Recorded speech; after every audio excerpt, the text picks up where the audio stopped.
Hello beautiful humans, my name is Taryn and welcome back to my YouTube channel. It is that time of the month again where we, or I guess this jar, picks out my monthly TBR. So we are going to go through, pick 10 prompts from this jar for my March TBR, and then we're gonna go through this massive TBR, which, like, do you guys see the books now piling up at the top? And there's books, there's also stacks of books on my floor too, and over there. Oh god, it's getting bad. Okay, but let's begin. I was so excited whenever I did my February TBR. Like, all of the prompts that I got were so good, and then I read those books and wow, was it kind of a letdown. So here's to higher hopes for this month. First one. All right, we have a hardcover book. A book with food on the cover. Okay, don't remember putting this in there. A Colleen Hoover book. I have not read a Coho book in months.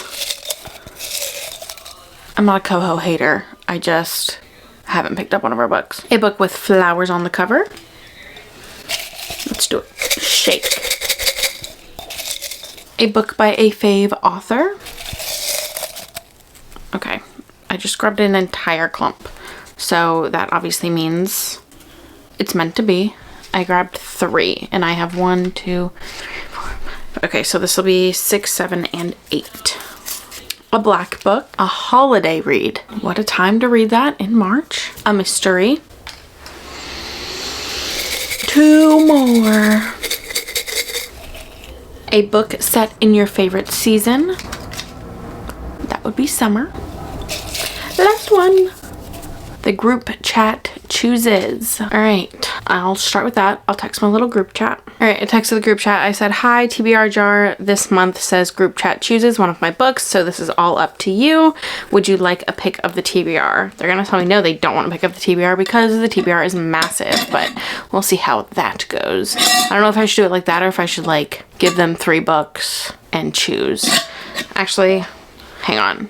Okay, besties, I'm pretty sure the camera died whenever I was texting the group chat, but they decided on a book very quickly. I just sent them a picture of my TBR cart and my 2 TBR shelves over here, and literally within 5 minutes they were like, ooh, this book, yeah, this book. So that's good. I have,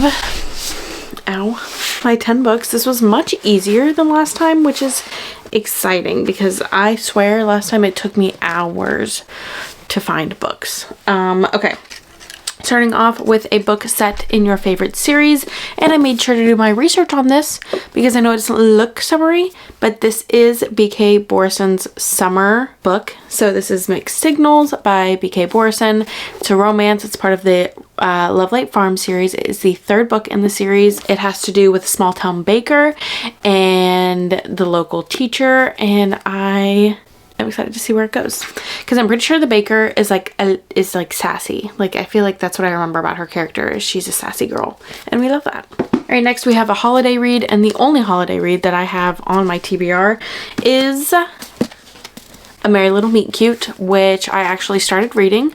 I got 120 pages into it, so I guess now it's time to finish it. And it's not that I didn't hate it, it was just Christmas was over, so I stopped reading it. Next is a hardcover book, and I've just kind of been dying to pick up another one of Ashley Winstead's books after I read The Last Housewife. I loved that book. That was one of my top reads of 2023. I hated her other book. I'm looking in my sell pile. Yeah, In My Dreams I Hold a Knife. I hated that book. So we're gonna see if, like, that was a fluke, or like me not liking that one was a fluke, or me absolutely loving this one was a fluke. We'll see where she stands, I guess, with this one. Next we have a book with food on the cover. So I grabbed The Enemy by Sarah Adams.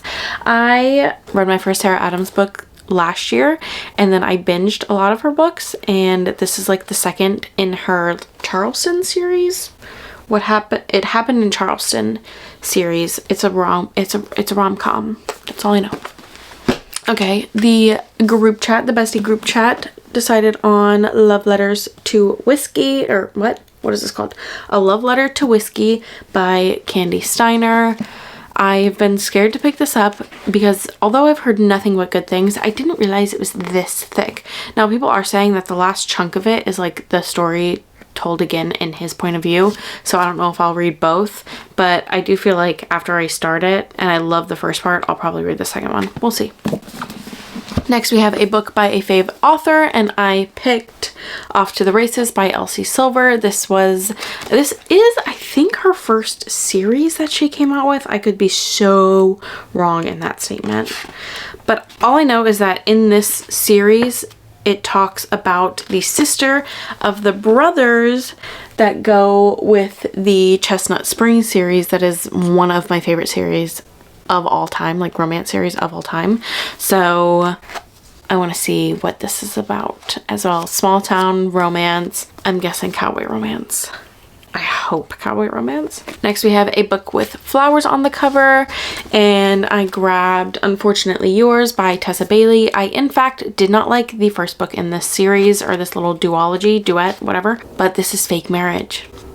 And that is one of my favorite tropes of all time, so we're gonna try it out. Then we have a Colleen Hoover book, and a lot of the Colleen Hoover books that I have left to read of hers are a part of like series, and I don't really think that I want to start one of those this year. So I picked up Never Never.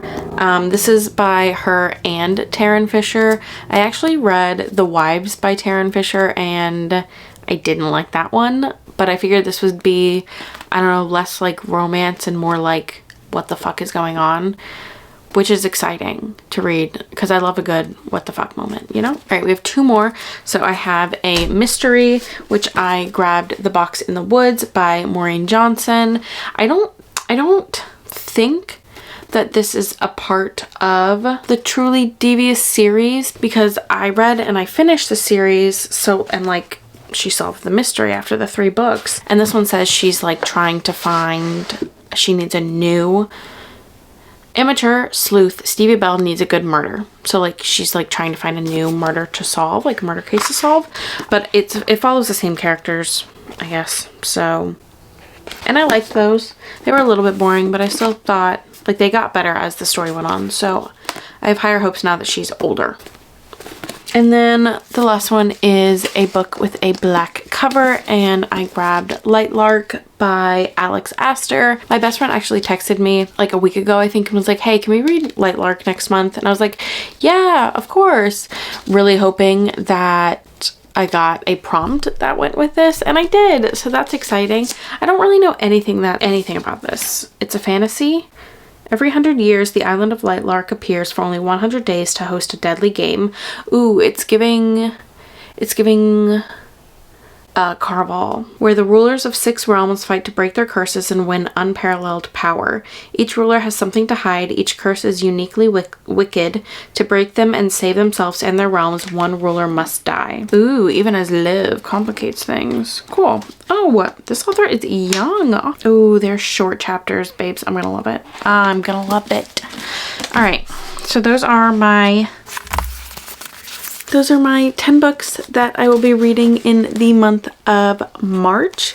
I do also know, because I'm going on a little book retreat with some Books to Girlies this weekend, that we are also reading My Dark Romeo, which is exciting because I've heard really good things about that book. So that's just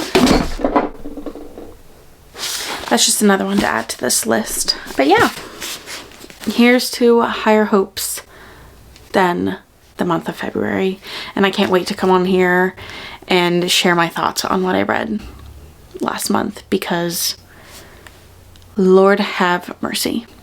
Lord have mercy. I hope you enjoyed. I hope you have an amazing day, night, week, month, and year.